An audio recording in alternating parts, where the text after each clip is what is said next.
अस्सलाम वालेकुम नाज़रीन, उम्मीद है आप सब बिल्कुल ठीक होंगे, खैरियत से होंगे। कुछ बहुत अहम तरीन खबरें इस्लामाबाद से। इस्लामाबाद में आप कह लें उखाड़-पिछाड़ शुरू हो चुकी है, तो ये कहना गलत नहीं होगा। इस्लामाबाद में बड़े लेवल के ऊपर कुछ तब्दीलियाँ आ रही हैं, उसके साथ-साथ कुछ पैनिक मज़ीद बढ़ता चला जा रहा है। उसकी क्या वजूहात सामने आई हैं, सब चीज़ें एक-एक करके आपके सामने रखते हैं। लेकिन सबसे पहले मैं आपसे बात करूँगी ड्रैकोनियन लॉ, जो पीका जिस कानून को सेनेट की जानिब से भी पास हो गया, वो सदर के पास गया हुआ है दस्तखत के लिए। सदर साहब ने ना जाने रातों-रात वो जैसे यूसुफ रज़ा गिलानी नाइट सूट में सिग्नेचर्स करने आ गए थे, क्यों सदर साहब ने नहीं किए? इतना बेहतरीन पाकिस्तान की डेवलपमेंट के लिए, पाकिस्तान में जर्नलिज्म के लिए, पाकिस्तान में आज़ादी इज़हार राय के लिए इतना बेहतरीन कानून है कि वक़्त हाथ से निकल ना जाए, फ़ौरन उनको दस्तखत करने चाहिए थे।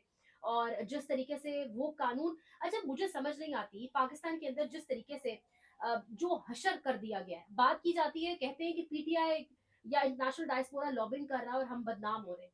यानी नेशनल डायस्पोरा लॉबिंग करे, पीटीआई के बाहर जो लोग बैठे वो बात करें, वो आपकी करतूतों से पर्दा हटाए ना हटाए, सवाल सिर्फ एक है। और वो एक सवाल सिर्फ ये है कि आपकी जो अपने करतूत है, क्या आप बैनुल अक़वामी दुनिया नहीं देख रही? क्या यहाँ पे इंटरनेशनल मीडिया नहीं बैठा हुआ? क्या लोग ऑब्जर्व नहीं कर रहे? कौन सा काला कानून नहीं है जो आप नहीं पास करवा चुके? यानी हर चीज के ऊपर जिस तरीके से आप कर रहे हैं, आप सोशल मीडिया प्रोटेक्शन अथॉरिटी के नाम के ऊपर आपने जो एक खिलवाड़, आपने जो एक मजाक शुरू किया, अब हर न्यूज फेक न्यूज होगी। कौन ये फैसला करेगा कि फेक न्यूज कौन सी है? यानी एक प्रोसिक्यूटर बैठेगा, एक तफ्तीशी अफसर बैठेगा, वो बैठ के बताएगा, प्रोसिक्यूटर बताएगा, कोई अफसर बताएगा कि ये फेक न्यूज और ये फेक न्यूज नहीं है। यानी इमरान खान मुल्क का सबसे मकबूल तरीन लीडर है, की बात अगर की जाएगी तो ये फेक न्यूज के जुमरे में आएगी। यानी ये लेवल हो चुका है। ऐसे फेक न्यूज के माहौल के अंदर, ऐसे पैनिक के, ऐसे इनस्टेबल माहौल के अंदर आपको लगता है इन्वेस्टर आपके पास आएगा, छू के भी गुजरेगा आपको? यानी आपने जो हालात इस मुल्क के अंदर बना दिए हैं, यानी ट्राइकॉटमी ऑफ पावर दूर दूर तक नहीं दिखाई देती। जो आईने पाकिस्तान की बुनियादें है ना, बुनियादें जो होती है जिसके ऊपर अमानत खड़ी होती है, वो तो आप कब की फेंक फूक चुके हैं। लेकिन आपने पूरा ढांचा, यानी सब निजाम धर्म भरम हो चुका है, सब निजाम धर्म भरम। और मैं आपको आप यहाँ पर एक और बात बताऊं, इमरान खान ने ये जो मुज़ाकरात वाला सारा एक ड्रामा था, इसको क्यों क्विट करके वो आगे बढ़े हैं और उन्होंने अपने नए लोग अपॉइंट किए हैं, नई टीम लेकर आए हैं, नई फील्डिंग सेट की? उसका रीजन ये है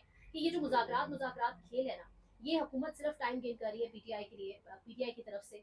और ये एक एक पिक्चर बना के पेश की जा रही है बैनुल अक़वामी दुनिया को कि देखें जी, हम तो डायलॉग कर रहे हैं, हम बातचीत कर रहे हैं, हम मुज़ाकरात के जरिए आगे बढ़ना चाहते हैं। और इस सब के बीच आपने देखा होगा उस हद तक सख्तियां नहीं है, जरा कम किया गया, वो अलग बात है, सहाफ़ियों पे और आवाम लोगों के इजहार पर जो एक ड्रैकोनियन या काला कानून सामने आ चुका है। तो क्योंकि हुकूमत की सोच ये है कि जो कुछ भी होना होगा वो पहले 2 माह में हो जाएगा। यानी वो ट्रम्प के आने के पहले 2 माह के अंदर-अंदर जो कुछ भी होना हुआ, जो भी बड़े डेवलपमेंट्स होनी हुई, जो भी कोई कुछ भी पेशरफ्त होनी हुई मामले पे इमरान खान के, तो हो जाएगी। उसके बाद कुछ नहीं होगा, फिर सख्ती हम दोबारा शुरू कर देंगे। तो ये इस सोच के साथ मुज़ाकरात कर रहे हैं। मुज़ाकरात से इन्होंने निकाल कर देना कुछ नहीं है। और इसीलिए इमरान खान एक नई जानिब बढ़े हैं। उन्होंने अपनी टीम के अंदर नए लोगों को सामने लेकर आया। जुनैद अकबर खान को जो जिम्मेदारी सौंपी गई, दूसरी जानिब आलिया हमजा को जो जिम्मेदारी सौंपी गई। मैं आपको एक और इम्पोर्टेंट चीज यहाँ पर अगर बताऊं, तो वो ये है कि आलिया हमजा ने 8 फरवरी को मीनार पाकिस्तान में जलसे के हवाले से बाकायदा तौर पर दरखास्त भी दे दिया। और उन्होंने कहा है कि ये लूली लगड़ी किस्म की दरखास्त या इजाजत हमें नहीं चाहिए कि इस टाइम तक से लेकर इस टाइम तक जलसा होगा। नहीं, जलसे की कोई टाइमिंग्स नहीं होती, हमें मीनार पाकिस्तान पर जलसा करने दिया जाए। मैं आपको एक कंफर्म न्यूज दे दूं, जिसकी बहुत ज्यादा बाज़गश्त चल भी रही थी। 8 फरवरी को कुछ ऐलानात किए जाएंगे, गालिबन 9 मई के ऊपर भी ऐलान किया जाएगा कोई बड़ा अहम। और 8 फरवरी के बाद एक, या 8 फरवरी को ही हो सकता है कि ऐलान कर दिया जाए कि रमजान के बाद बाकायदा तौर पे एक तहरीक का आगाज होने जा रहा है और इस्लामाबाद का रुख किया जाएगा। हो सकता है ये ऐलान आपको 8 फरवरी के आसपास जो है पता चल रहा है आपको, इसकी तमाम तर चीज जो प्लान है पाकिस्तान तहरीक इंसाफ के पास, वो सामने आ जाए। क्योंकि जो सिविलियन अमरीत का घटिया दौर इस वक्त चल रहा है ना, अब उससे जान छुड़ाने का शायद, अब एक तरफ वो सहाफ़ी कह रहे हैं जी हम एहतजाज करेंगे ये पीका वाले मामले के ऊपर। पहले जी आप लोग खामोश बैठे रहे। अब जितना सहाफ़ियों की सफ़ों में भी इत्तेफ़ाक है, मुझे बहुत अच्छे से पता है। तो काहे कोई एहतजाज होगा तो इसमें भी इनको मदद लेनी पड़ेगी पाकिस्तान तहरीक-ए-इंसाफ की। एक जानिब ये सारा मामला, दूसरी जानिब इस्लामाबाद के अंदर उखाड़-पिछाड़ का सिलसिला शुरू हो चुका है। वो कैसे शुरू हो चुका है? डीजीआईएफ एफआईए की छुट्टी करा दी गई है अचानक। आईजीकेपीके भी तब्दील हो गया। डीजीएफआई की छुट्टी क्यों कराई गई है? क्योंकि जो पीका, ये जो मामला नया डिजाइन किया था वो एफआईए वाले बंदे ने खुश नहीं किया होगा। मजीद कोई ऐसा बंदा लाए होंगे जो लोगों को सही करके रगड़ा लगाए, सही करके लोगों को तकलीफ पहुंचाए। मैं इससे ज्यादा अब रिपोर्ट ही नहीं कर सकते, आप इससे क्या लफ्ज इस्तेमाल करूं। और आईजीकेपी की तब्दीली भी शायद जुनैद अकबर खान को जो सदारत सौंपी गई केपी के अंदर, और अब वो जिस तरीके से मोबिलाइज करेंगे वहां लोगों को, और फिर जिस तरीके से एक मूवमेंट का आगाज होगा, केपी पार्टिसिपेट करेगा, 8 फरवरी को कोई एहतजाज अनाउंस होगा। सो उस हवाले से भी वहाँ पर भी ये बड़ी आप कह लें इसको चेंजेस किए गए। अब यहाँ पर मैं आपको एक और चीज़ बताऊँ तो सरफराज डोगर जो गालिबन 12वें या 13वें नंबर के जज हैं लाहौर हाई कोर्ट के अंदर, उनको वहाँ से ट्रांसफ़र करने का मूव कराने का पूरा प्लान कर लिया गया है। इस्लामाबाद उनको मूव कराया जाएगा, इस्लामाबाद हाई कोर्ट का चीफ जस्टिस बनाया जाएगा और आमिर फारूक को सुप्रीम कोर्ट ले जाया जाएगा। ये पूरी प्लानिंग है। दूसरी जानिब आगे बढ़ते-बढ़ते आज काली वर्दी बामुकाबला खाकी वर्दी वाला एक एक कह लें आप एक तबादला ख्याल हुआ या डायलॉग एक्सचेंज हुए इस किस्म के सुप्रीम कोर्ट के अंदर जब फौजी अदालतों वाले मामले के ऊपर समाज चल रही थी। तो ख्वाजा हारिस साहब मुसलसल यही जस्टिफाई करने की कोशिश कर रहे हैं कि मिलिट्री कोर्ट्स जो हैं या मिलिट्री ट्रायल जो है ये जस्टिफाइड है, ये हो सकता है। और अगर माजी में नहीं हुआ तो आप इस केस को माजी के केसेस से मिलाकर ना देखें, इस केस को आप अलग से एक एक्सेप्शनल केस के ऊपर देखें। मुसरत हिलाली ने सवाल करने की कोशिश की, कल भी आज भी उन्हें रोका जा गया, जिस पर मुसरत हिलाली ने आज कहा कि मुझे रोक कोई नहीं सकता, मैं सवाल जरूर करूंगी।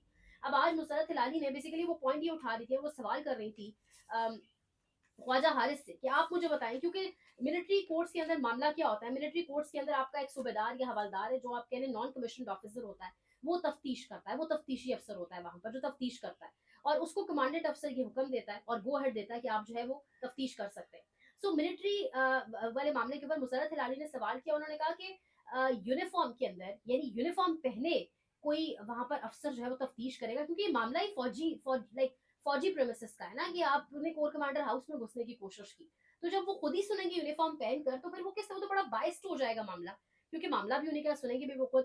तो उस पर ख्वाजा हारिस का जवाब आप सुनिए। ख्वाजा हारिस ने मुसरत हिलाली साहबा को कहा कि यूनिफॉर्म तो आपने भी पहना हुआ है, यूनिफॉर्म तो यानी आप अंदाजा लगाएं यहाँ से इस निज़ाम की गिरने की, इस निज़ाम मतलब एक वकील खड़े होकर डिफेंड कर रहा है, एक काला कोट पहने शख्स खड़े होकर डिफेंड कर रहा है, और डिफेंड इस हद तक कह रहा है कि वकील को कह रहा है कि जी आपने भी तो काला कोट पहना है, आपने भी तो यूनिफॉर्म पहना है, तो अगर दूसरी साइड से यूनिफॉर्म पहन के तफ्तीश होगी तो उसमें क्या मुजायका है। ये हमारी मुल्क का, हमारी अदालतों का हाल है।